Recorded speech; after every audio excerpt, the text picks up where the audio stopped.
Buenas tardes. Vamos a empezar la charla de hoy. Hoy tenemos como invitada a alguien especial. Bueno, ha sido compañera de más de uno de los que estamos aquí en el programa Tiempo de Hadas. Tiempo de Hadas se ha quedado en stand-by relativamente, pero bueno, es algo que volverá de alguna manera. No sé cómo, pero lo conseguiremos, eso está claro. Era un programa de radio diferente, hay que ser sincero en muchos aspectos. Y allí es donde nos conocimos. Cristina es médico pediatra, antropóloga, y hoy nos va a hablar de algo que, aunque no nos demos cuenta y que normalmente no nos avisan, es muy importante en nuestra vida, porque os recuerdo que casi la tercera parte de nuestra vida no la pasamos durmiendo. Y en ese tiempo que estamos durmiendo se dice que hasta el 70 o el 80% podemos estar soñando. Con lo cual, en realidad, nosotros tenemos dos vidas, la que creemos que tenemos despierto y una segunda que tenemos totalmente soñando, dormidos. Con lo cual, el conocerlo un poquito creo que, bueno, pues es bastante importante. Creo que poco más hay que comentar y os dejo con ella, que es a quien hemos venido a ver. Gracias. Bueno, pues muchas gracias, Manuel, y muchas gracias a todos por haber venido. Vamos a tratar, yo creo que es una charla variada. Vamos a tratar de lo que sería el sueño, primero desde un punto de vista más cercano a lo que es, o yo considero que puede ser la realidad más científica, pero luego vamos a ir viendo cómo en realidad nos salimos de lo que es la ciencia para llegar a una serie de creencias y a una serie de situaciones que muchas veces ni siquiera somos capaces de explicarlas, y nos encontramos de frente con lo que es el mundo del sueño en la cultura. Pero sí que os he querido traer primero lo que es el sueño explicado de tal manera que entendamos que es un proceso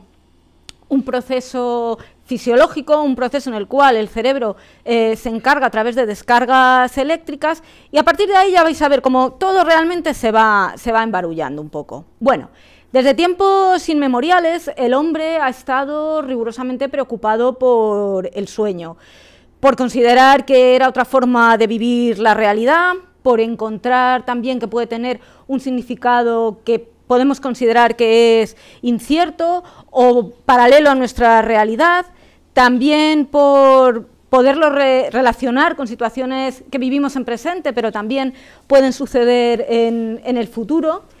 Por ejemplo, es clásico valga la redundancia, el ejemplo de los interpretadores de sueños desde Grecia al antiguo Egipto, y por supuesto lo que se desencadena finales del 19 y principios del 20 con lo que es el desarrollo del moderno psicoanálisis.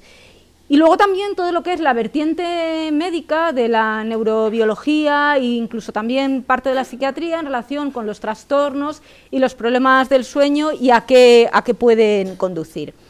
¿Y cómo definimos un trastorno del sueño? Bueno, pues trastorno del sueño es todo aquello que supone una alteración en nuestro descansar cotidiano, en todo lo que es el proceso de lo que consideramos que es dormir. No solamente lo que sería el sueño tranquilo, sino también las distintas fases del sueño, como vamos a ver, y lo que afecta al mantenimiento del sueño y el ciclo sueño-vigilia. Y vamos a ver, el sueño se compone de diversas fases. Como os decía al principio, se genera por el impulso y por las descargas neuronales de energía eléctrica, y son neuronas específicas que de alguna manera afectan la globalidad de todo el sistema nervioso. Y Manuel nos decía, cuando me ha presentado, que llega a ocupar hasta 1/3 de nuestra vida. Es que 1/3 es mucha parte de nuestra vida para tener un cierto conocimiento sobre qué es lo que nos está pasando. ¿Cómo llega el neurocientífico al conocimiento del sueño? Bueno, como es verdad que la base es la electricidad, pues se generan una serie de aparatos, como son los aparatos para hacer electroencefalografía, electrooculografía y electromiografía, que sirven para medir descargas eléctricas que se traducen en una serie de ondas, como vamos a ver, y eso nos registra la actividad cerebral durante la vigilia y durante el sueño. Y también van a detectar distintos movimientos que son los que se realizan en el proceso de dormir. Pero es que luego también, en paralelo, hay una serie de estudios que van a fijarse, por ejemplo, en la postura del sueño, en qué movimientos hacemos, cómo descansamos, si el descanso es productivo o no es productivo, si va a haber o no va a haber movimientos voluntarios, etcétera. Os quería poner esto no me quiero alargar mucho, yo sé que puede ser la parte más dura de lo que es la conferencia, pero sí quiero que veáis un poco lo que son el electroencefalograma en las distintas fases del sueño. Mirar la primera, lo que sería la fase de alerta, donde estamos todos.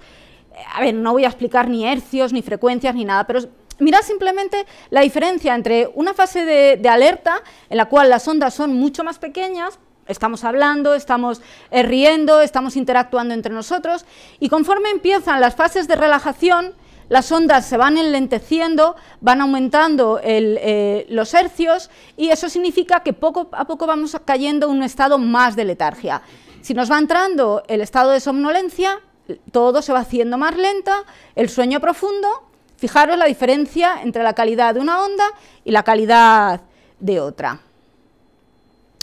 Entonces, si nos vamos a lo que es la fase de vigilia inicial, evidentemente la vigilia activa es todos como estamos nosotros ahora, despiertos, ¿vale? Tiene una serie de ritmos característicos que son los beta y teta de bajo voltaje, los dientecillos pequeños que veíamos, y según nos vamos durmiendo viene la vigilia tranquila, que es cuando vamos cerrando los ojos y nos vamos encontrando confortables y tan a gustito. Entonces van aumentando los volúmenes y enlenteciéndose, baja la frecuencia y aumenta el volumen y precede al adormecimiento. Puede haber una serie de movimientos oculares relativamente rápidos en este momento, pero no es exactamente el sueño REM como lo vamos a ver después. Y empezamos con las fases del sueño. El sueño no REM. Bueno, vamos a dividirlo en sueño no REM y en sueño REM. Las fases que os comentaba antes, ¿vale? La fase de somnolencia, la fase de tipo 1, poco a poco nos vamos aletargando, nos vamos adormeciendo, sigue habiendo tono muscular, pero ya los movimientos oculares empiezan a disminuir y el ojo empieza a quedarse quieto, empieza a fijarse y no deja ese continuo movimiento que tiene habitualmente.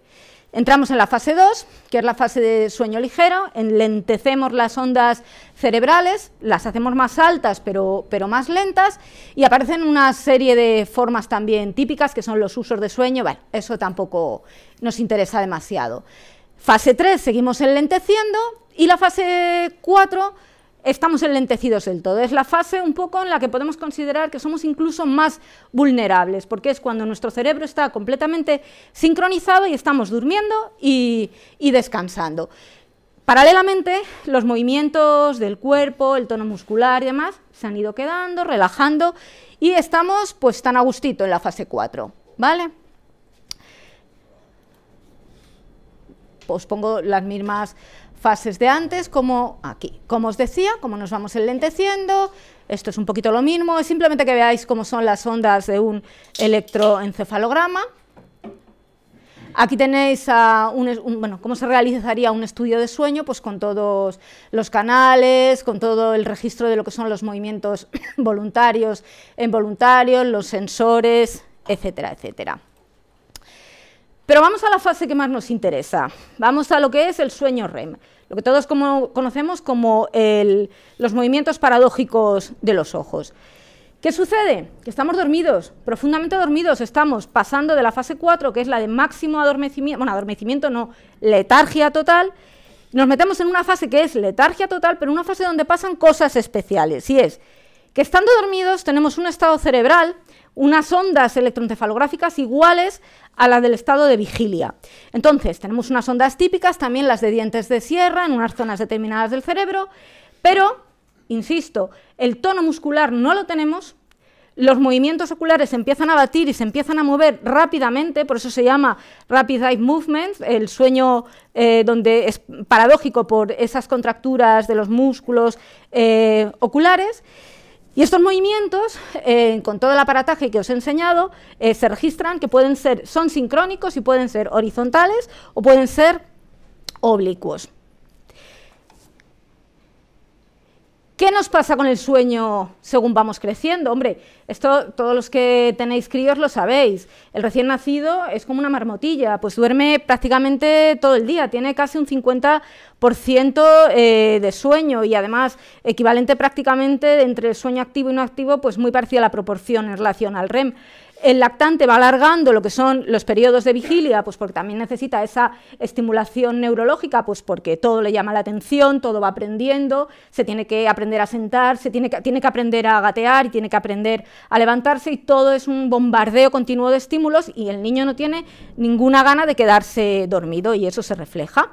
Entre 1 y 3 años ya empiezan a aparecer unas pequeñas siestas que son necesarias y es en la adolescencia cuando... Hombre, a ver, la siesta es deseable y apetecible en todo momento, pero es que el adolescente tampoco es lo que más le apetece en el mundo tirarse a dormir después de comer, tiene una vida mucho más intensa. Y la duración del sueño nocturno suele ser entre 9 o 10 horas, ¿vale? Los ciclos REM también se van estructurando. El adulto ya pues duerme menos y cuanto más adulto eres pues menos duermes. De hecho, el anciano va a tener frecuentes despertares y va a disminuir la proporción de sueño profundo pues notablemente. Bueno, vámonos a los trastornos del sueño, que es bastante más interesante. Quería contaros un poco qué es lo que nos pasa a todos toda la noche. Y lo que nos pasa es que tenemos esos ciclos de sueño, las 4 fases, luego el sueño REM y otra vez pues volvemos a empezar. Bueno. Pues nada, os he puesto un poco de la clasificación internacional de los trastornos del sueño y vamos a centrarnos en los más llamativos, los que pueden tener más significación cultural. Vamos a empezar con los trastornos del despertar, lo que sería el sonambulismo. ¿Qué nos sucede a los individuos sonámbulos? Bueno, pues que la mente se encuentra adormecida, pero la mente está enviando órdenes al cuerpo y el cuerpo está funcionando, está despierto, está interactuando con la realidad. Pero es que para la mente, lo que está haciendo el cuerpo, ese sueño, es real. Entonces, lo que realmente se hacen son conductas aprendidas en vigilia, se hacen de manera un poquito estereotipadas, es más propio de adolescentes que incluso pueden tener 2 o 3 episodios por semana y no suele pasar más que una vez en la noche. Bueno, se puede repetir según el estado de nerviosismo y ansiedad de la persona. Es cierto que todos sabemos que hay un sonambulismo llamado sonambulismo de riesgo, que es en el que se pueden hacer cosas de riesgo pues para el sonámbulo y, como luego vamos a ver también, para los ajenos al sonámbulo. El individuo se levanta de la cama, da unos pasitos, es sorprendente que no se choca, que no se cae, que es una agilidad llamativa, puede abrir ventanas, etc. ¿Qué hay que hacer con un sonámbulo? Hombre, vamos a intentar evitar no sobresaltarle más que lo justo. Si vemos que está haciendo alguna actividad con riesgo, lo intentaremos despertar suavemente y conducirle, pero si no, la verdad es que suelen volver solos a la cama. El inicio es entre los 4 y los 8 años, se mantiene en la adolescencia y suele finalizar antes de los 15. No es lo habitual que llegue a la vida adulta.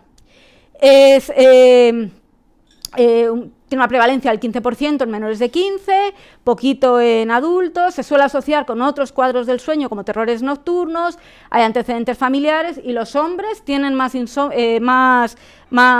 que las mujeres, ¿vale? Sonambulismo. Ojo a la ansiedad, a los sedantes, privación de sueño, estrés, porque lo desencadena y, bueno, hay una serie de sueños que son los llamados sueños vívidos, en los que el individuo solamente está despierto para la idea que está dominando en ese momento su sueño, pero está dormido para el resto de las actividades. Entonces, se puede llegar incluso a enfrentar a situaciones en las que las está viviendo como si fueran reales en su sueño y las está viviendo incluso en la realidad, y se va a acordar de poco cuando despierte. Como os digo, muy poquito se recuerda y pueden existir incluso vivencias repetidas que van surgiendo, bueno, pues como un déjà vu, van surgiendo conforme va pasando el tiempo. Como os decía, evitaremos despertarle, que no vaya, o sea, que no se sobresalte, conducir a la cama tranquilo y demás. Y vamos a lo curioso, vamos a la enjundia. Después de toda la turra que os he soltado de lo que es la fisiología, lo más cerca a la medicina y demás, antes de que penséis, madre mía, la ponente lo que nos ha venido a soltar, pues vamos con lo interesante. Resulta que hay casos datados de sonámbulos que han cometido hechos delictivos, ¿vale? Tenemos dos, Scott Falater, de Phoenix, que, bueno, pues ahí lo veis, en el 97, mientras su familia dormía por la noche, se cargó a su mujer con 44 puñaladas, arrojó el cuerpo a la piscina y guardó el vestido manchado de sangre en el coche. Sonámbulo. Al día siguiente, pues el hombre no recordaba nada. A ver, esto entra en un juicio, hay una serie de especialistas, de psiquiatras, de neurocientíficos que están haciendo un peritaje sobre estos casos. Aquí tenemos a Rosalind Cartwright, especializada, una neuropsicóloga, especializada en trastornos del sueño, profesora de universidad y que, bueno, que sí, entiende que este hombre había sufrido un tipo de sonambulismo que de manera excepcional podía desembocar en este tipo de conductas. O sea, que está justificando que a la señora pues la dieran 44 puñaladas y la tiraran luego a la piscina. Bueno, este hombre le declaran culpable en contra de la opinión de la psicóloga, pero bueno, incluso los propios padres del señor y los hijos del acusado declararon a su favor, que quería mucho a su mujer y que, bueno, que estaba consternado, condenado a cadena perpetua. Pero es que tenemos en la Corte Suprema de Canadá otro caso, tenemos a Kenneth Park, pues que hace una cosa similar. En el 87 es un jugador compulsivo que está endeudado hasta arriba, bueno, pues sale de casa, sonámbulo, se sube a un coche, conduce 20-25 kilómetros hasta la casa de los suegros y se carga al suegro y a la suegra con una barra metálica a la suegra y estrangulando al suegro. Pero bueno, parece que el suegro sobrevivió poco, pero sobrevivió lo justo. Volvió a su coche, volvió a su... Bueno, dice... La historia está en que vuelve a la comisaría de su localidad y, bueno, pues dice lo que ha pasado, que parece que él es sonámbulo y que cree que ha matado a alguien, que ha hecho algo malo. En este caso, en el caso de Canadá, lo interesante es que se está justificando la conducción de 20 kilómetros, la estructura de un crimen organizado, porque a la suegra, vamos, es que a la suegra lo que la hace y al otro con la barra metálica, es decir, a mí me parece demasiada estructura para un sonámbulo, pero bueno, absuelto. Que tenemos las dos posturas, ¿y con qué nos quedamos? O sea, realmente es difícil. Yo personalmente, como médico, creo que está la cosa un poco... que yo personalmente no me creo que hagan este tipo de conductas tan estructuradas. Quizá no sea un sonambulismo, sino sea otro tipo de trastorno psiquiátrico donde existe una despersonalización y sea, entre comillas, real, el que los matan y no son conscientes de lo que han hecho, o sea, son conscientes de lo que han hecho, pero no de haberlo hecho voluntariamente.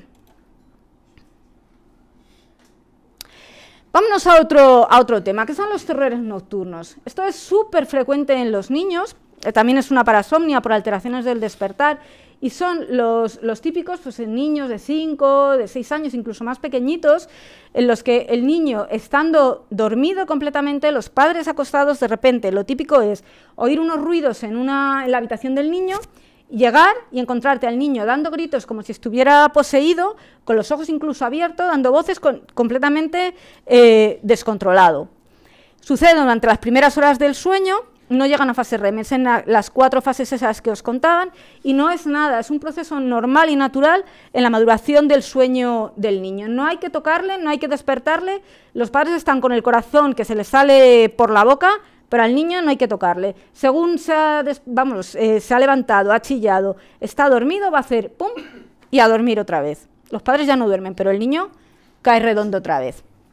Y nos vamos a la parte que más leyenda ha generado, ¿vale? Es normal, es la parálisis del sueño, que estoy más que segura que todos sabéis lo que es. Se asocia directamente a la fase REM, a lo que veíamos de los ojos que se movían y a sentir que estamos dormidos, pero no estamos dormidos y demás. No somos capaces de realizar ningún tipo de movimiento voluntario, ¿vale? Entonces, nos vamos a despertar de golpe con una sensación opresiva, con una sensación de angustia y con un malestar tremendo. Yo tengo parálisis del sueño y es de las experiencias más negativas que se pueden tener. Prácticamente el 50%, 40-50% de la población está afecta, no pasa nada, es un fenómeno normal, y en algunas ocasiones sí que es verdad que se puede asociar a patología del sueño más severa, pues como narcolepsia, hay una forma familiar dominante que prácticamente pasa incluso todas las noches, y bueno, hay formas descritas también de forma familiar y también asociadas a otros cromosomas. Bueno, la desencadenan la privación del sueño, la ansiedad, alteraciones en las emociones. Si a un individuo se le intenta captar con todos esos estudios que os comentaba lo que sería una parálisis del sueño, pues estando el individuo dormido con todos los cables y demás, lo que se detecta es que los músculos no se mueven nada, el electroencefalograma se encuentra desincronizado completamente y sin embargo los ojos empiezan a batir porque estamos en esa fase, en la fase REM. Suele suceder o al principio de la noche o al final de la noche y se percibe como una incapacidad para moverse cuando te quedas dormido o al despertar. Y es en realidad un estado de transición entre sueño y vigilia. Aquí lo terrorífico es que a veces se visualizan ciertas imágenes que pueden ser terroríficas. Yo tengo la sensación de que se me sienta una persona descarnada, con cara de calavera, en la esquina de la cama. O sea, es una vivencia muy, muy terrible y no puedes reaccionar, no te puedes mover porque tu cuerpo está paralizado. En realidad, tú percibes que estás despierto, pero no estás despierto, que estás dormido. Mucha relación con la ansiedad, como os decía, con las migrañas, también en gente que tiene apnea obstructiva del sueño, el mal dormir puede llegar a desencadenarla y son generalmente episodios cortos, suelen ser episodios menores de un minuto, pero pueden ser muy recurrentes a lo largo de la misma noche o de noches sucesivas.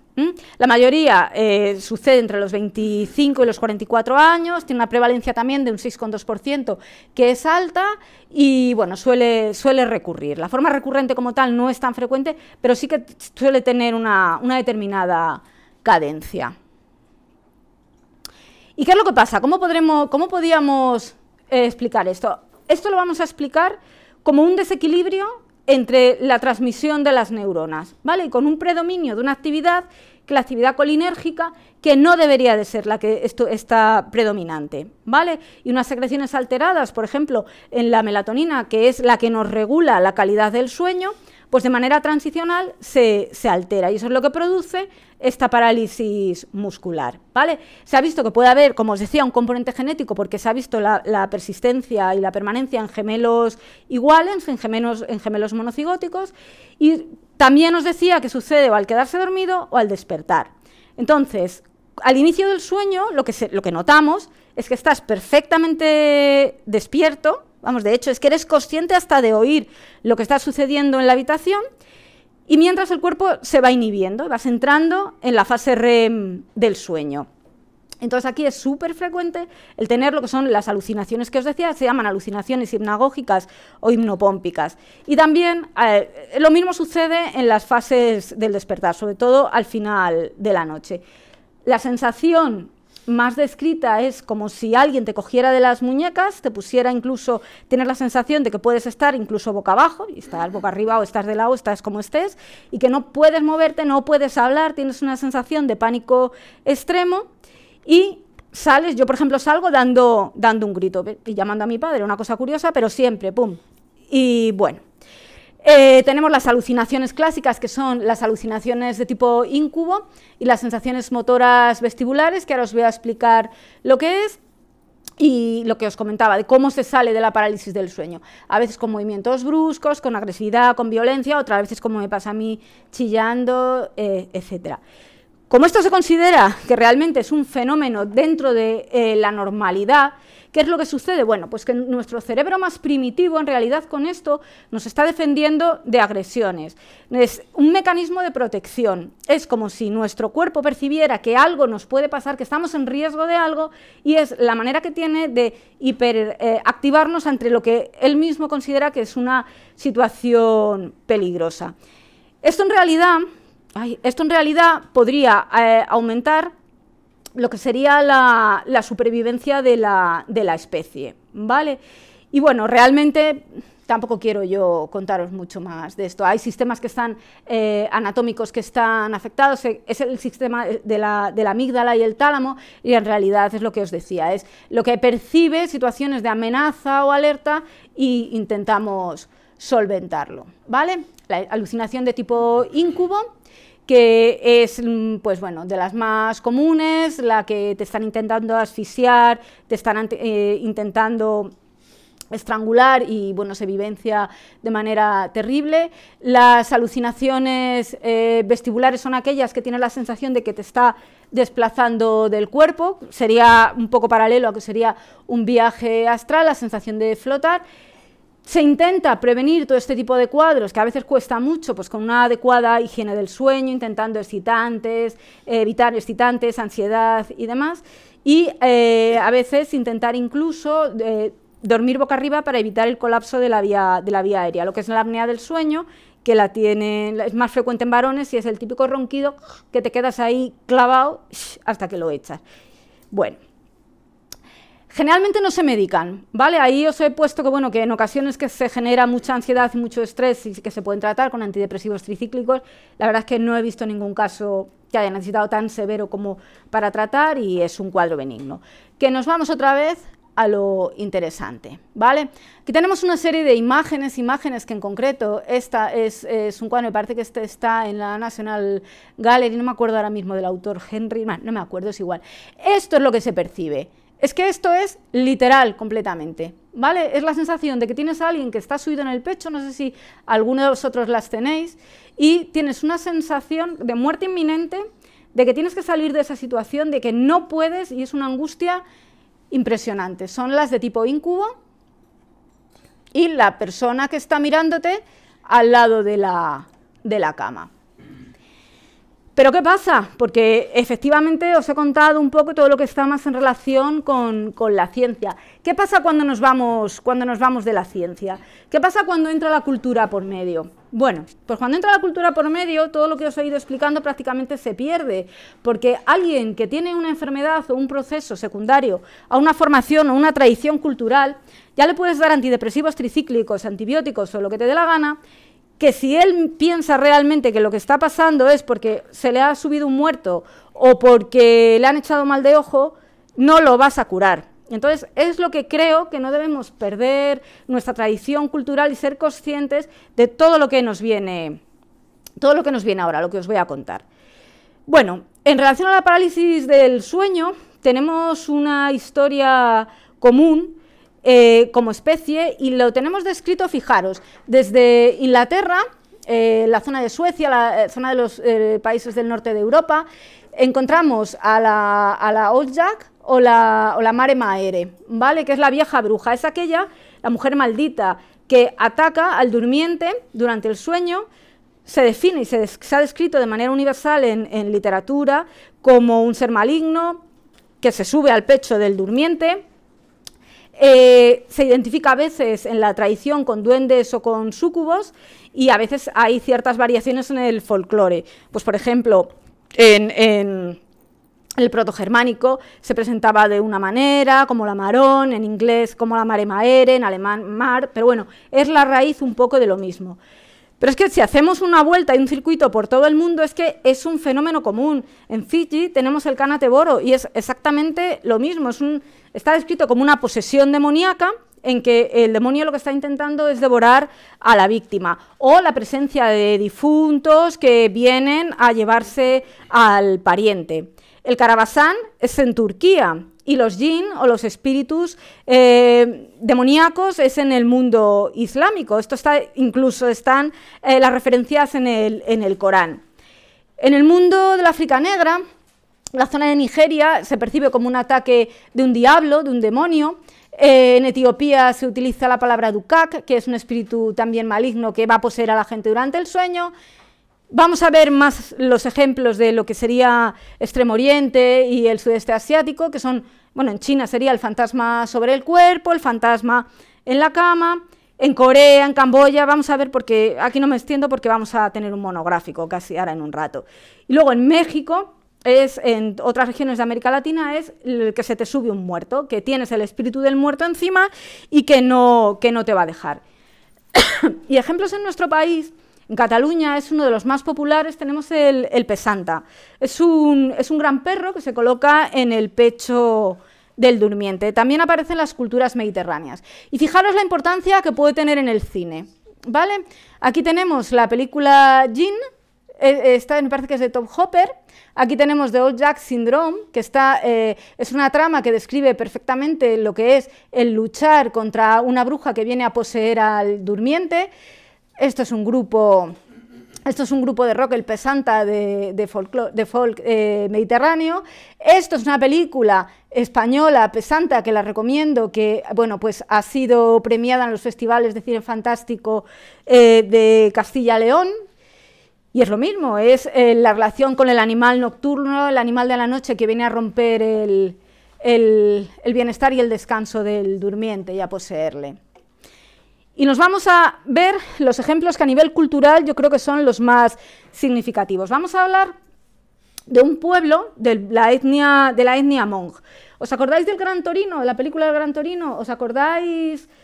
Pues los orientales que estaban por allí con él, bueno, pues eran pertenecientes a la etnia Hmong. ¿Y qué pasa con estos Hmong? Bueno, pues los Hmong se llamaban también pueblo libre, y es una pequeña etnia asiática que cogía las zonas de la zona del sudeste de China, de Laos, Tailandia, la zona de Vietnam. Tenían un carácter seminómada, habitaban lo que es zona de arrozales, zona llana, de campos de maíz. En ocasiones podían hacer migraciones a la selva, y también en los años 50, 60 tuvieron una cierta dedicación con lo que era el cultivo de opio. Son pertenecientes a una tradición milenaria, y como tradición milenaria y además de cierto comportamiento animista, se consideraba que estaban en perpetua y continua relación con los espíritus de la tierra, los espíritus de la naturaleza, de tal manera que para ellos el mundo mágico era, como nosotros, la realidad más cotidiana que podemos tener. Es decir, nosotros estamos aquí, un grupo de amigos, pero para ellos, además del grupo de amigos, tenemos el espíritu de la tormenta que estaba tronando fuera, y si está el espíritu de la tormenta es porque a lo mejor las ofrendas que se han hecho a la tierra no son las adecuadas, y entonces los espíritus de los árboles se enfadan, es decir, pero eso ellos lo vivencian de una manera normal. Bueno, era una zona sobre los años 50, 60, 70 del siglo pasado, bueno, pues muy poblada. El hijo varón, pues como en todo este tipo de culturas, se celebraba con una gran fiesta, de una manera muy especial. Se hacían además unos matrimonios concertados, bueno, todo lo que es una tradición.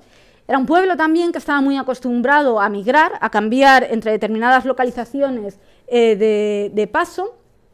Y bueno, tras la guerra de Vietnam, bueno, esta gente tiene un sufrimiento terrible en lo que es todas lo que son las guerras del sudeste asiático. Bueno, después de la guerra de Vietnam, en concreto, como se les acusó de haber ayudado al ejército norteamericano, pues cuando sale Estados Unidos de allí, realmente a lo que se les deja prácticamente es a su suerte, con lo cual se les obliga prácticamente a hacer migraciones forzadas. ¿Y dónde va esta gente? Pues a Estados Unidos. Por eso os hablaba de lo que es el Gran Torino, porque es que refleja muy bien cómo se establecen y cómo hacen su comunidad por etnias, por familias y demás.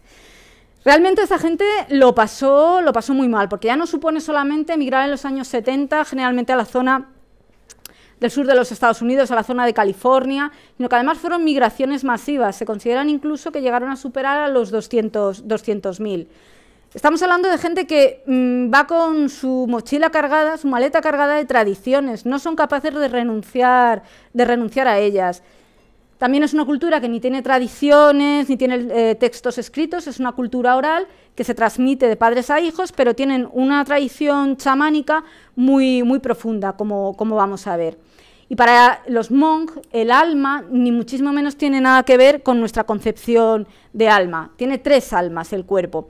Una va a permanecer en el cuerpo, La segunda es la que es capaz de vagar fuera del cuerpo, provocando los sueños y las alteraciones que se pueden producir en los sueños, y además es el alma que cuando el monje fallece va a ser capaz de convivir en perfecta armonía con los familiares que se han quedado en la tierra, es decir, que la relación con el mundo espiritual es muy importante, y también existe la posibilidad de reencarnación de este alma, una persona, en un animal, en un objeto, en función de las actividades pasadas.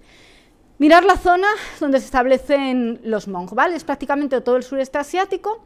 Cómo hacen las migraciones generalmente hacia lo que sería la costa, hacia lo que sería el sur, y fijaros desde dónde hasta dónde se tienen que establecer. Generalmente es toda esta zona de los Estados Unidos. Estamos hablando de esto, estamos hablando de que esta gente con su cultura y su tradición tuvo que coger lo poco o nada que tenían y cambiar de continente, cambiar de cultura, y probablemente a uno de los sitios que puede que en un momento te sientas mejor acogido, pero que posteriormente se van a encargar de marcarte las diferencias, y sobre todo las culturales. Imaginar esta gente que pasa de lo que es su vida y su tradición más marcada, esto es más ahora en lo que sería la actualidad, que pasa a esto, y que con esto es cuando tienen que salir de su situación de confort. Como os decía, los chamanes se van a considerar como los líderes de la comunidad. Para ser un chamán, para ser un guía, los espíritus superiores, los Nengs, son los que se van a encargar de elegir al individuo, y el chamán, con la ayuda de su Neng, de su espíritu particular, es el que va a combatir la enfermedad en las personas y va a ayudar a la comunidad a desenvolverse frente a estos espíritus malignos que causan la enfermedad. Es una sociedad muy, muy animista. Los ayudantes de los Neng van a tener formas de animales, de insectos, de pájaros, etc. El choque cultural os lo comentaba hace un rato, pero es que los Neng, los espíritus, la tradición, no se quedaron en Tailandia, en Indochina, en el sudeste asiático en general, se fueron con ellos, migraron también. ¿Y qué pasa? Pues que aproximadamente al final de la década de los 70 del siglo pasado, de repente, más de 100, 150 miembros varones de la etnia Hmong empiezan a morir durante el sueño, pero uno detrás de otro. O sea, hay una auténtica epidemia de muertes de individuos jóvenes, varones, durante el sueño.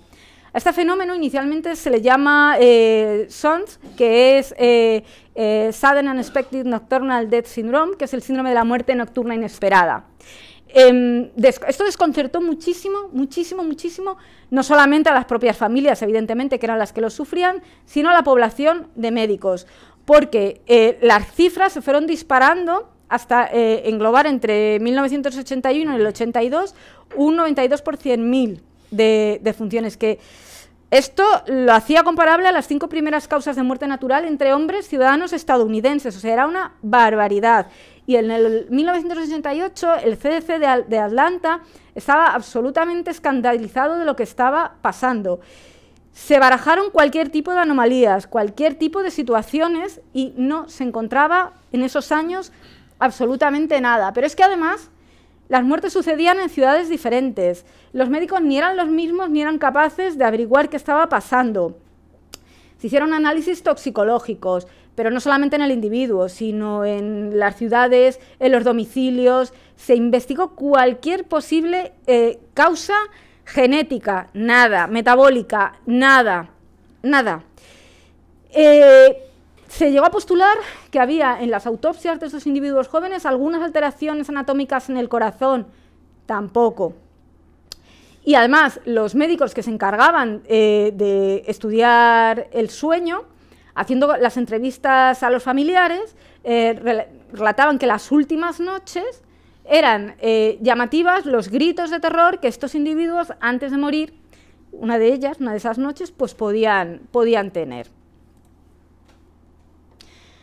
Bueno, para no hablar tanto, os pongo la imagen del Gran Torino, os pongo, veis, un poco que veáis los rasgos que tenían. Ahora vamos a hablar de esto y la situación pues, que tienen con bueno, con los ciudadanos norteamericanos de la guerra del Vietnam y con sus propios, bueno, propios conciudadanos. Vamos a fijarnos en esta imagen y ahora os digo por qué. Como no se sabía nada, ahora sí se sabe algo de lo que pasaba, luego ya os cuento el final. Como no se sabía absolutamente nada, en el 1984 un equipo de médicos dirigidos por Neil Holtan del St. Paul Ramsey identifica en estos pacientes que todos habían pasado por una sensación de pánico extremo, por un fenómeno parecido a lo que sería la parálisis del sueño, con la sensación de presión intensa y profunda durante ese sueño y con alteraciones sensoriales de vista, tacto, oído. Evidentemente estos eran los que estaban vivos y estaban empezando a tener esos fenómenos. Bueno, pues como ya llevaban unos años en Estados Unidos, de hecho había ya ciudadanos Hmong que habían hecho su carrera, que ya estaban ahí perfectamente integrados en el sistema estadounidense, pues por ejemplo tenemos una serie de doctores que pertenecientes a esta etnia empezaron a barajar que si realmente no podría deberse todo a la tradición que había venido desde el otro lado del Atlántico y que toda esta mochila de espíritus, de Neng, de seres, no podían ser lo que realmente la persona que iba a morir percibía como una auténtica agresión a su realidad hasta el punto de poder causarle la muerte, con lo cual se empezó a plantear que a lo mejor la tradición podían tener algo que ver. Y esto se dijo. Cuando llegaron a América se pensó que los espíritus benignos habían viajado con ellos, pero que habían podido dar esquinazo a los espíritus malignos. Esto lo describían las propias mujeres, los propios familiares, pero no fue así. Y entonces, como los espíritus malignos se sintieron olvidados, pudieron también cruzar el Atlántico, lo que estaban es muy enfadados y por eso produjeron estas agresiones durante el sueño. Fueron a matar a los individuos jóvenes. Y este espíritu que los mataba pues era el Dat So, que es un ente diabólico y que aparece en el individuo durante el sueño. La experiencia es literalmente similar a lo que os he contado de lo que sería la parálisis del sueño, evitan que el individuo respire, tienen ese agobio, ese malestar, pero ellos están visualizando un espíritu de su cultura. Entonces, también pasaba una cosa, el individuo Hmong, el varón, era el que más carga emocional y de responsabilidad tenía en Estados Unidos. Sobre él recaía el trabajo, sobre él el mantener a la familia, la mujer no trabajaba, o sea, era un estrés mantenidas, ¿vale? Hay otras enfermedades, os voy a hacer un inciso saliendo de esto que le sucedía a los Hmong, que es muy propio de culturas orientales. Tenemos, por ejemplo, la enfermedad de Takotsubo. ¿Sabéis alguno lo que es el Takotsubo? Pues es la enfermedad del corazón roto. Que esto que lo vemos aquí en Occidente, tan literario y tan en relación con lo que es el romanticismo decimonónico, pues esta gente se moría por el corazón roto, de un disgusto, de un soponcio, de una sobrecarga emocional. El Takotsubo es esto, ¿vale? Bueno, a raíz de lo que se descubre por estos doctores, hacen un experimento y es que 89 chamanes de la etnia los dejan ir a donde están hospitalizados los ciudadanos Hmong en el hospital. Y entonces se incorporan a lo que son los cuidados médicos más cercanos y se permite el ritual en las habitaciones. De hecho, los chamanes son obligados incluso a hacer unos programas, unos cursos de capacitación para que también, hombre, ver un poco cómo funcionaba el tema de la medicina occidental y poder compaginar creencias. Esto fue un hito en lo que es la unión de saberes, que la medicina occidental, que es tremendamente cerrada, permitiera el que se incorporaran unas tradiciones tan diferentes, pero que, como se vio, empezaron a disminuir las muertes en la etnia. Y esto no es de un grupo de gente que le dio por meter a los chamanes, no señor, esto tenéis un poquito de la bibliografía que hay, pero si os fijáis aquí, es el CDC de Atlanta, es el grupo de médicos, o sea, son todo de las primeras revistas, de revistas indexadas de máximo impacto del Journal of Epidemiology, tenéis un montón. Es decir, que esto está reconocido como que fue un hecho que sucedió y que está ahí. El final de la historia es que luego llegaron unos españoles que son ay, por Dios, los hermanos Brugada, que son dos cardiólogos españoles que postularon que había un cuadro de alteraciones cardíacas, no solamente cardíacas, de las células del corazón, sino que también a otros niveles que se llaman canalopatías. Las canalopatías son alteraciones en unas pequeñas uniones que permiten el paso a las células de sodio, potasio y, como somos pura electricidad, que se produzcan determinadas alteraciones. Bueno, pues en estas canalopatías, que al final lo que dan son arritmias severas, el síndrome de Brugada es esto y mueren durante el sueño. Pero la importancia de la tradición, la importancia de la cultura, la importancia de la tranquilidad de una determinada población es tan importante como que disminuye la incidencia de este tipo de muertes, a lo mejor incluso más que un beta bloqueante, que un medicamento. Vamos a dar otra vez otro circuito turístico. Nos vamos a Euskal Herria. ¿Qué es el inguma? Pues el inguma es otro fenómeno muy propio de Euskadi, y que culturalmente tiene una relación muy importante. No sé si habéis leído alguno la trilogía de Dolores Redondo, la del Baztán. Sale ahí lo que es el inguma. Bueno, vamos a ver, en Euskadi hay sueños, estamos hablando de población sobre todo de corte rural, en que bueno, hay sueños que el hombre tradicional va a aceptar, pero sueños que le cuesta más, incluso llega a rechazar, incluso los saca de lo que es el poder benéfico del sueño. Sueños que va a considerar benignos y sueños que rechaza, que tiene una aversión directa, crispación, sensación de disconfort, de disgusto, de angustia, como vamos a ver, hasta el punto de que no son capaces de descansar. Y aquí aparece la figura, en unas zonas se llama mauma, en otras es inguma. Son variedades semánticas, ¿vale?, según la población. Inguma es la más aceptada de todas y la que generalmente ahora la tenemos más localizada por la zona de Zugarramurdi, Laibur, el Baztán y ciertas áreas de Guipúzcoa. Es una criatura, el inguma, es una criatura de carácter mítico y se considera como un fantasma que actúa sobre la cama en las personas que están dormidas, más frecuentemente los niños. Para rechazar al inguma se hace una serie de conjuros, se hacen una serie de oraciones, son muy elementales, donde hay un sincretismo muy llamativo, es decir, que para encontrar sincretismo no nos tenemos que ir ni a América ni a Asia, que lo tenemos aquí a 400 kilómetros, y se mezclan oraciones y saberes un poco de corte tradicional con los santos, con Dios, con la Virgen, etc. Aquí os he puesto, por ejemplo, una, ¿vale? A ver, bueno, si alguno sabe euskera, pues aquí está, pero si no es Mahuma no te temo, con Dios me acuesto, con la Virgen me levanto y permanezco con dos ángeles en su costado. Mahuma, tú no eres mi amigo, señora Dios y señora Santa María, sí que sois mis amigos. O sea, lo que es la connotación benigna y la connotación maligna. Ellos lo describen como una dificultad enorme, estar conscientes y tener una dificultad enorme para respirar. Fatiga respiratoria, alguien que se te pone y no te deja reposar ni descansar, que el organismo se te agarrota, que algo se te agarra en la garganta. De hecho, hay testimonios, por ejemplo, ahí tenéis, eso es una cosa muy triste, a mí me ataca mucho, se ensaña mientras duermes, no puedes hablar, te aprieta. Es como si quisieras escapar de alguien y te resultara imposible.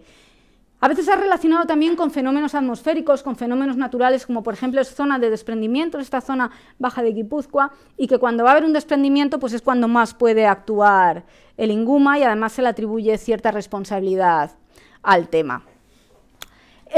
Está también muy imbuido lo que son los fenómenos de sugestión. Si tú crees que de manera tradicional existe un inguma que te va a hacer ese daño, pues es que lo crees y realmente cuando le tienes encima te hace daño y tienes esa sensación de dolor, de miedo y es cuando te despiertas. Sigue representando hoy día, esto es cultura viva, a las fuerzas del mal en el día de hoy, suele afectar más a niños y niñas, también se ha visto en poblaciones muy rurales que lo pueden relacionar incluso con la muerte súbita de los niños Y es que realmente a Inguma se le atribuyen todo lo que son las incidencias y el mal que puede aparecer durante el sueño. Y a veces incluso que se pueda tener cierta representación zoomórfica, que pueda parecerse con la forma de un animal, generalmente a un perro. ¿Vale? Ahí os pongo un poquito de bibliografía. Estamos hablando de esto, pero es que esto, afortunadamente, porque esto es tradición y cultura oral, sigue vivo en nuestros días, y por Dios que se siga manteniendo, porque el día que esto se pierda, creo que estaremos bastante perdidos. Y aquí os pongo una de las figuras más representativas, que es el padre Barandiarán, que es de alguna manera el padre de la tradición, del recoger la tradición oral de Euskal Herria. Otra vez para el otro continente, vámonos a México, vámonos con las Tlahuelpuchi. ¿Qué son las Tlahuelpuchi? Porque ellos lo viven como la muerte de los niños. ¿Lo podremos relacionar con la muerte súbita del lactante o con enfermedades cardíacas como la de los Hmong? Fijaros qué cosa tan curiosa. De 1917 a 1922, en una región geográfica, en San Bernardino de Contla, en Tlaxcala, en México, hay una serie de muertes de niños durante el sueño. Son 9 en total, ¿vale? A ver, es verdad que hay un sincretismo, aquí sí que hay un sincretismo muy, muy marcado con tradición cultural prehispánica. Y había una figura femenina prehispánica en relación con los nahuales, con la brujería y demás, que era la que se encargaba de robar a los niños durante el sueño, de hacer, bueno, eran las chupadoras, las que chupaban el alma y el aliento vital del niño durante el sueño. Esto persiste a lo largo de la conquista, sufre un sincretismo religioso con lo que es la tradición cristiana y, bueno, pues se mantiene hasta 1917. Aquí, además, de hecho, sucede una cosa muy curiosa, como lo vamos a ir viendo, lo que sería la iglesia tradicional, que realmente sería la que tendría que haber, no sé, dotado un poco más de verosimilitud al espíritu del mal y demás, pues es el cura local el que dice, por Dios, esto es que los niños lo que están enfermos es de una alferecía, de unas convulsiones o de una fiebre que les da durante el sueño, y por eso se mueren, pero en los registros civiles consta, y a día de hoy están y se pueden consultar, que a los niños se los llevó la Tlahuelpuchi, y estamos hablando de 1922, o sea, una fecha relativamente cercana a la nuestra. ¿Y por qué? Pues porque son poblaciones que siguen creyendo, como en Euskal Herria, en el Inguma, pues ellos creen en la presencia de las Tlahuelpuchi y los nahualis, es cultura viva. Los niños que fallecen tienen entre 4 días, muy chiquititos, y 2 meses. La forma en que dicen los padres, y además es un hecho común de cómo mueren, es amanecen todos, como ellos dirían, todos moreteados por mordedura de bruja y con la carita pálida con ronchones morados y también en espalda y nariz, como si la bruja les hubiera succionado. Y lo que os digo, o sea, si es que realmente fue la autoridad civil el que dio más crédito a los padres que el cura lo negó radicalmente. La tradición, lo que decía era que la Tlahuelpuchi se dedicaba a chupar la sangre de las víctimas, preferiblemente lactantes, que se transformaba en animales voladores y que podía entrar en la habitación de los lactantes, incluso con una bola de fuego en la boca, y que los niños, habiendo estado sanos de día y sanos en su rutina, pues caían los pobrecillos durante la noche, y además se caracterizaba porque los encontraban de forma invertida. Estamos hablando de una sociedad donde el arraigo de la tradición es importantísima, donde la mujer hechicera ha seguido viviendo en el imaginario colectivo y por eso se mantiene, pese a que esta gente hoy día, si tú hoy día llegas y dices en esta comunidad que lo que el niño ha tenido es una muerte súbita, te van a decir que sí, pero que llegó la Tlahuelpuchi y se llevó al chiquito. Estas son las imágenes donde existe toda esta fusión y todo este sincretismo. Esto es una imagen de un códice mesoamericano, de un códice mexica. Fijaros un poco lo que es la iconografía de la imagen, con lo que es una boca dentada echando sangre, con mucha relación con lo que sería corazón y pulmones. Y entonces, pues, ¿cómo no identificar con estas garras lo que sería una bruja que se iba a llevar al niño?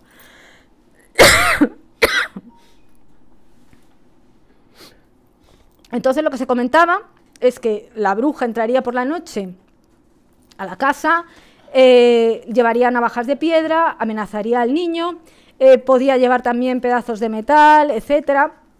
Dame un poco de agua alguno, porfa, que me va a dar la tos. Y bueno, los registros en el Código Civil del Estado de Tlaxcala lo que registran son estas situaciones. Y os he dejado aquí también un artículo donde se relatan todas las muertes, una detrás de otra. Y como os digo, es prácticamente lo mismo que os decía antes con los Hmong, donde existe una tradición tan importante, tan marcada, el factor cultural, las enfermedades de la cultura existen, y los factores de filiación cultural son tan importantes como puede ser el bacilo de la tuberculosis, y son cosas que no podemos dejar de lado si queremos llegar un poco a lo que es el alma y a la tradición de la gente. Y ya os voy a contar el último caso, porque me parece un caso, no son casos como tal, es un poco que veáis la percepción del sueño en la América precolombina. Soñar es abrir otro cauce de la mente para ampliar el conocimiento de nosotros mismos. Esto es una cita de Mercedes de la Garza, que es una antropóloga, bueno, era una antropóloga especialista en culturas amerindias, y es la que más estudios ha hecho en relación al sueño en poblaciones mayas, en poblaciones mexicas o aztecas, e incluso en población viva actual. Si nos vamos a las fuentes más antiguas, lo que son los vocabularios coloniales, donde los frailes registraban las primeras entradas en relación a las lenguas que iban incorporando, hay una serie de entradas que corresponden directamente a lo que es el mundo de los sueños, el mundo del dormir. Y todos estos campos semánticos que diferencian entre el sueño, la vigilia, son muy importantes. De hecho, es una riqueza lingüística que ni siquiera tenemos en el castellano. Y entonces tenemos definiciones tales como, por ejemplo, en maya, lo diverso de las fases REM y no REM están descritas, por ejemplo, como lo que sería el sueño común, que sería el huayel, el sueño profundo, el seacal huayel. Estamos hablando del siglo XVI, es decir, que ya estaban sabiendo que había distintas fases, que había un sueño diferente a otro, que hay un sueño que soñamos durmiendo y visiones que solamente se tienen cuando un individuo está despierto. Todo esto es verdad que luego también tiene una significación muy llamativa y muy profunda, porque se acaba relacionando también con la importancia en la adivinación de los sueños, con la relación con los nahualis, con los brujos, con la nigromancia y demás. Y todos estos sueños, además, eran sueños que podían llegar a interpretarse, y que estas interpretaciones podían ser fundamentales para la vida de la persona. Las visiones podían ser tenidas como por externas, a la manera de los nahuales, es decir, que tuvieran cierto poder para desencadenar ciertas situaciones, y podían incorporarse, como os digo, llegar a formar parte literalmente de la persona, que esa persona durante el sueño tuviera una posibilidad de soñar diferente y durante el sueño tener una serie de actividades y acciones. De hecho, también se llegaba a pensar, incluso cuando se adquiría este poder de dominar el sueño, se podía dejar al animal compañero, a su tótem, vagando en un mundo mientras el individuo se dedicaba a hacer otro tipo de actividades en otro mundo. Fijaros qué bonito, cómo los mayas peninsulares definen al sueño, como hermano menor de la muerte. A mí me parece muy llamativo, porque estamos hablando de un pueblo que piensa que estar dormido puede ser lo más parecido a estar muerto, a estar viajando por otro mundo, a estar vagando por el inframundo, por la tierra de los muertos. Luego es verdad que se recurre mucho a lo que son los adivinadores de sueños, a los lectores de destinos, porque se acaban incorporando, los Tonalpouque, por ejemplo, en la zona del Valle de México, se acaban incorporando a aquellos terapeutas que van a ser capaces de proporcionar auxilio en la interpretación de sueños. Acordaros de los chamanes Hmong, que son los que consuelan a aquellos individuos que estaban en el hospital. Bueno, pues estos en el otro lado del mundo lo que tratan es de sueños que provocan ansiedad, sueños que se tienen que interpretar, intentar actuar de manera terapéutica.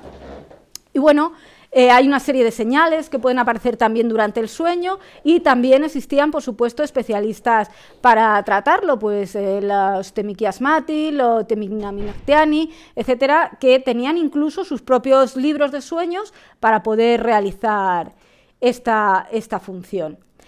Y es que todo este mundo de los sueños premonitorios para el hombre precolombino es fundamental porque sigue formando parte de su naturaleza, vive con él, vive con nosotros, es decir, forma parte de nuestra realidad. No diferencian tanto entre si estoy dormido o estoy despierto, sino que integran el sueño a la cotidianidad, cosa que nosotros, como cultura occidental, no lo hacemos ni muchísimo menos. Ellos consideran que los sueños son el medio de ver el alma o aquello que nos permite ver con nuestra alma. Y bueno, todos estos interpretadores, todos estos terapeutas del sueño, lo que son es guardianes privilegiados de la memoria cultural colectiva del pueblo y constituyen el archivo de la tradición. Y simplemente ya a finalizar, comentar con unas palabras de Jung que los sueños horribles no matan, que avisan de la existencia de un desorden interno grave en el cuerpo o en la mente del soñante, que podrían ser el síntoma de un trastorno que adopta formas mitológicas en función de la cultura a la que pertenezca cada cual. No hay que renunciar nunca a la cultura y hay que tenerla siempre en cuenta, porque mientras el médico sana el cuerpo, a lo mejor otro terapeuta se tiene que encargar también del alma, y el daño en el alma produce enfermedad en el cuerpo. Y nada, acabar con una frase: que busquemos en nuestra cultura cuáles son las tradiciones que más nos pueden llevar, más nos pueden relacionar con los sueños, con los miedos y con esta forma diferente de percibir la realidad que podemos tener. Ya.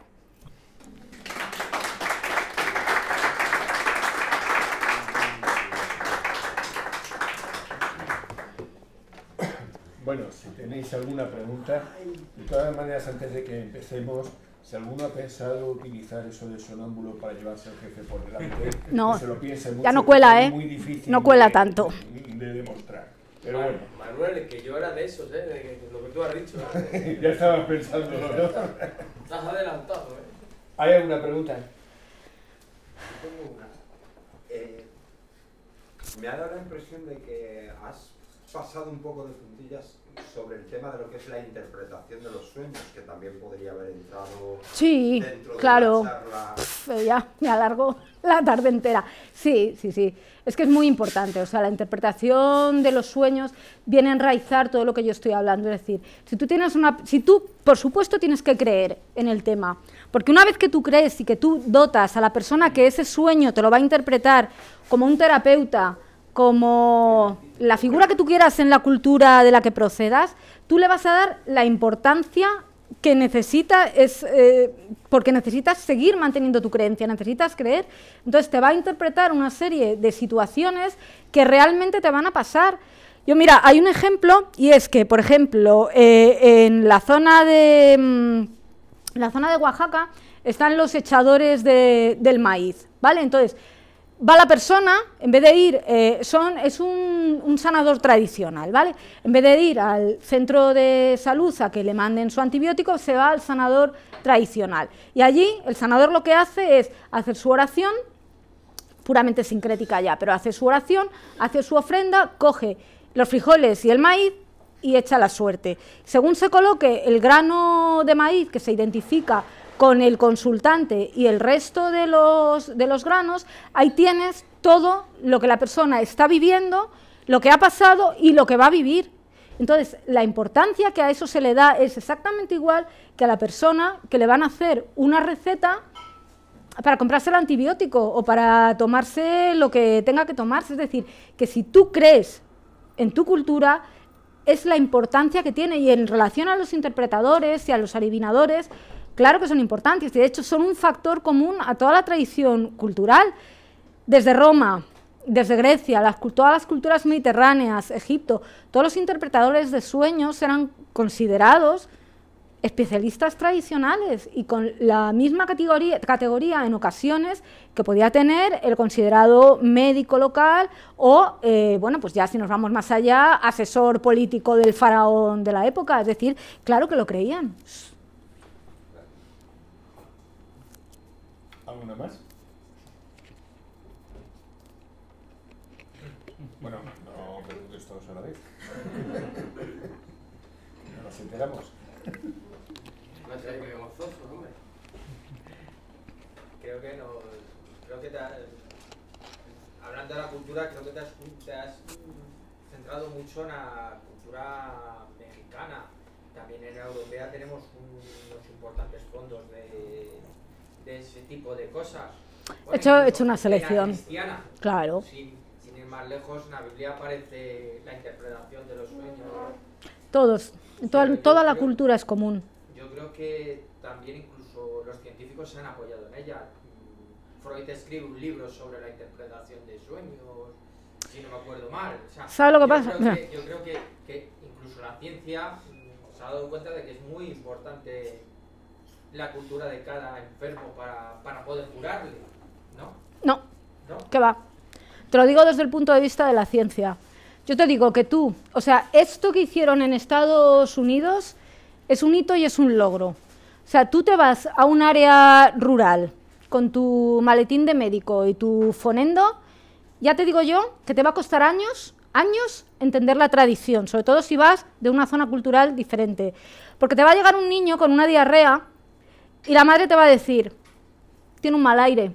Y tú dices, no, tiene una ameba porque el agua que estás bebiendo en tu casa es agua que está contaminada. Le tienes que dar esta medicación, le tienes que dar este antibiótico. Sí, yo se lo doy, pero tiene un mal aire. Y yo le doy la medicina, pero el niño no se cura del mal aire ni del mal de ojo. Tú te cagas en todo lo que se menea porque dices, joder, que se te va a morir el niño de una diarrea. Y el niño no se cura. El niño tú le das lo que le tengas que dar, que como no le lleves tan bien al especialista tradicional, el niño no se va a curar. Y eso, un especialista universitario, un especialista occidental, recién salido de la universidad, un jefe de servicio, no se lo cree, se va a seguir pensando antibiótico, antibiótico, qué burrez la que tiene toda esta gente, esto de la tradición es una lacra, esto no sirve para nada. Es muy difícil encontrar gente que tenga la mente tan abierta como para en un momento determinado admitir lo que se hizo en Estados Unidos. No es nada fácil. Hombre, a ver, ay, joder, pero no aquí estoy. Que hoy en día cada vez más, cuando alguien va a ir a ciertos sitios, se le forma sobre la cultura del lugar para intentar que no pase eso de... Pero somos muy reacios a formarnos. Mira, yo soy especialista en culturas amerindias. Entonces, he trabajado mucho con lo que son especialistas formados, médicos formados en la universidad, enfermeros y demás. Joder, gente que sus ancestros más cercanos es gente que ha estado exactamente en las condiciones donde vas a atender tú a las personas. Y eso no es malo, pero renuncian incluso muchas veces a sus propias raíces culturales. Y tú estás hablando con gente de América Latina, con gente de Asia, y tienen otra especie de visión. Es decir, yo me hago médico, yo tengo esta cultura médica, pero esto pasa a un segundo lugar. El tema es que suele venir por otros lados, o sea, no viene tanto del científico, sino que viene más de la multidisciplinariedad, que es algo importantísimo. Es decir, cuando el científico se da cuenta de que lo que está haciendo y ya puede hacer lo que sea, que no vale para nada, es cuando va a recurrir al antropólogo, cuando va a recurrir al lingüista, cuando va a recurrir al terapeuta de sitio, cuando se va a molestar si se va a quedar un tiempo en aprender la lengua, porque si no conoces la lengua de un sitio, no conoces la tradición, y es entonces cuando partes de cero y empiezas a introducirlo, pero no es fácil. O sea, el que una persona universitaria sea capaz de abrir la mente cuesta, te lo digo porque es con lo que trabajo, es que cuesta muchísimo. Lo hacen, muchos lo hacen, afortunadamente muchos lo hacen. De hecho, probablemente el síndrome de Brugada, si no es por todo esto, no se hubiera conocido mucho más tarde. Por eso, porque yo sí que he escuchado, he leído algunos sitios que empiezan ya a abrir la mente a decir, cuando vas a ir sobre todo a médicos que se dedican como Médicos Sin Fronteras y cosas de esas, antes de poder ir a ciertos sitios les forman para que no choquen con la cultura del lugar. Pero una cosa es chocar con la cultura y otra es aceptar la cultura.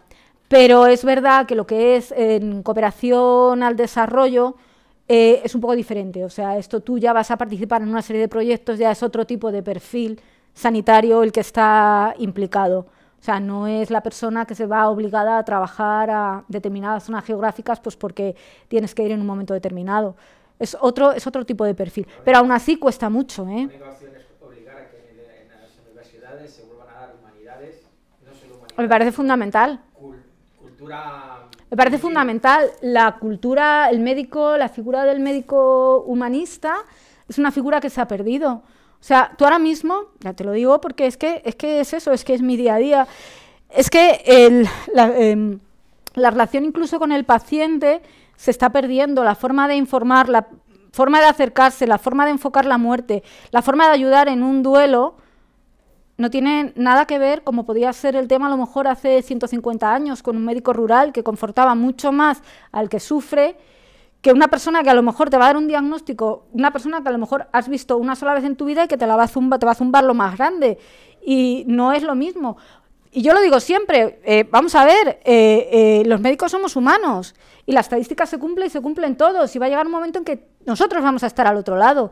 Y a mí me va a importar probablemente más la persona que me coja, que me agarre, que me sujete y que me sostenga y que me anime, que la persona que me hable en unas palabras que yo en ese momento probablemente no entienda y que salga de la habitación y no la vuelva a ver a lo mejor hasta dentro de 48 horas. Entonces, es el llevar todo esto que hablábamos, todo lo que son las relaciones humanas, el trato, todos estos especialistas y terapeutas tradicionales, lo más importante que tienen es el trato con aquel que está sufriendo.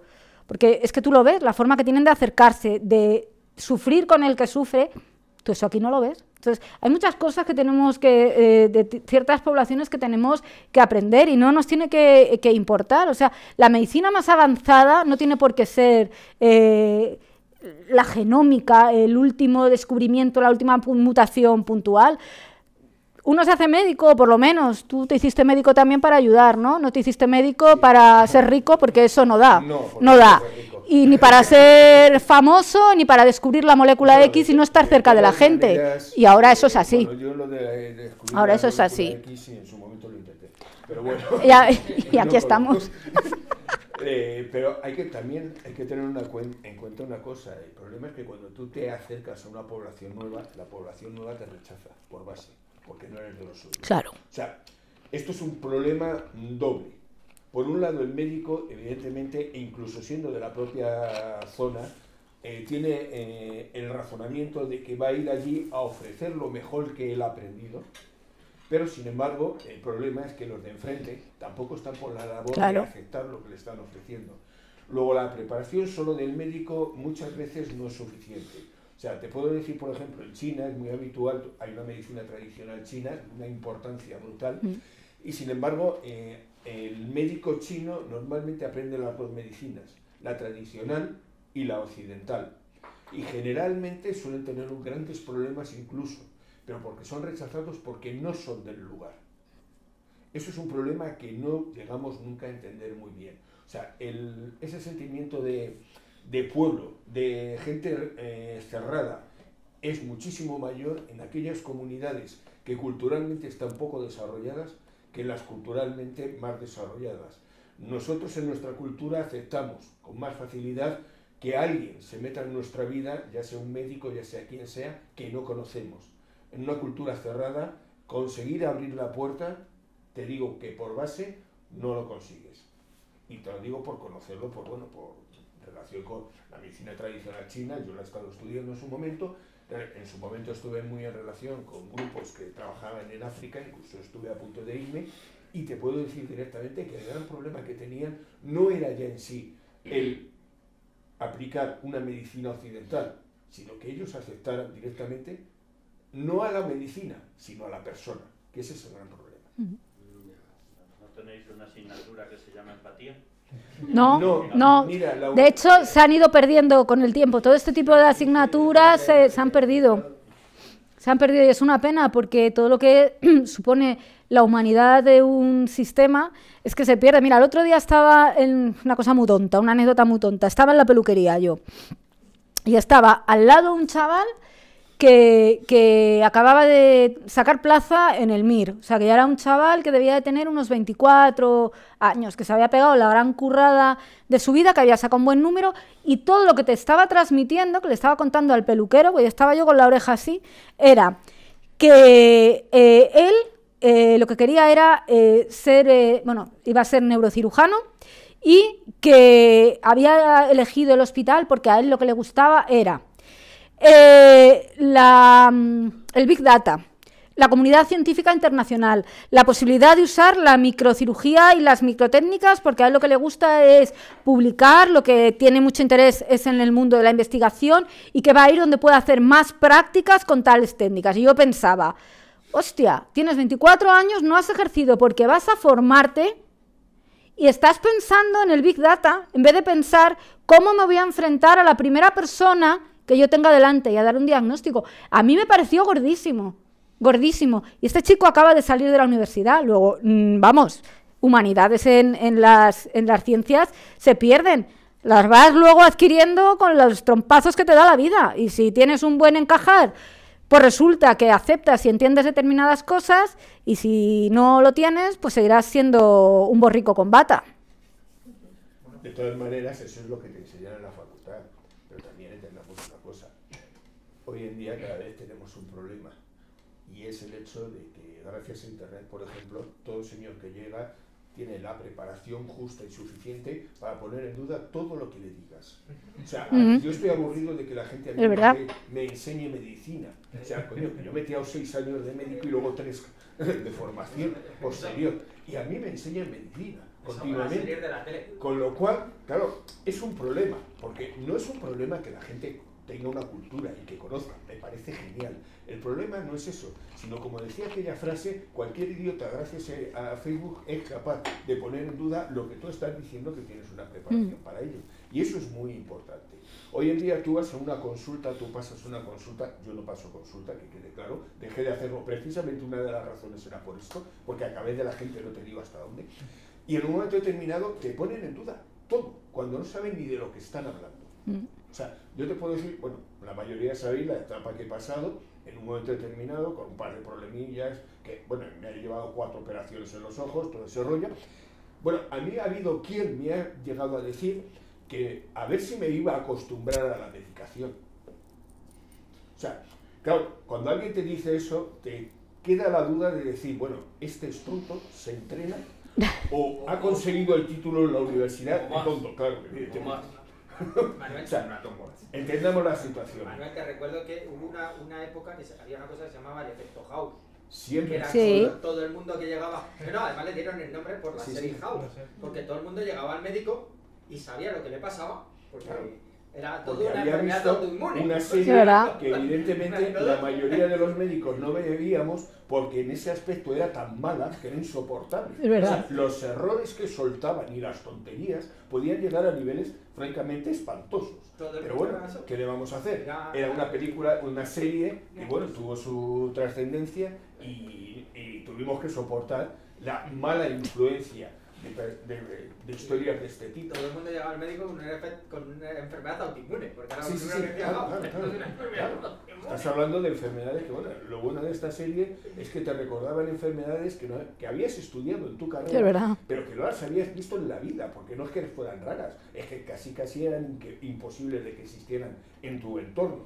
Con lo cual, pero bueno, eso es otro problema. O sea, el problema principal es eso, que hoy en día todo el mundo, además, que entendamos, o sea, ha habido también un desplazamiento muy importante, y es el hecho que hemos perdido el valor del médico.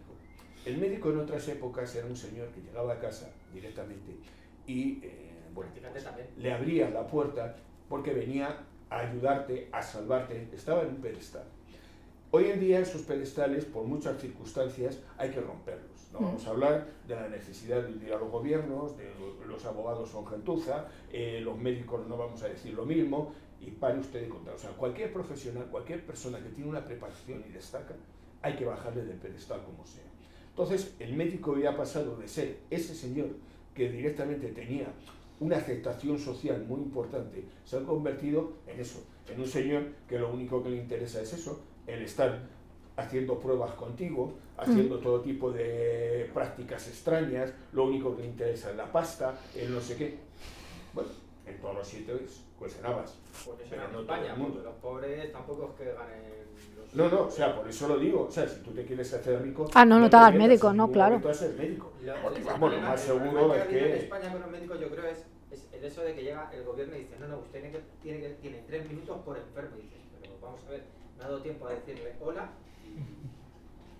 Bueno, pero es un mal sistema, claro, eso es política pura. Eso no es una cuestión de la medicina, es un problema político. En un momento determinado no vamos a hablar de los recortes existentes ahora mismo en sanidad con una razón clara. Hay que utilizar la sanidad pública para poder potenciar la sanidad privada. O sea, pero eso son cuestiones políticas, no estamos hablando de la medicina. La medicina está fuera de la política.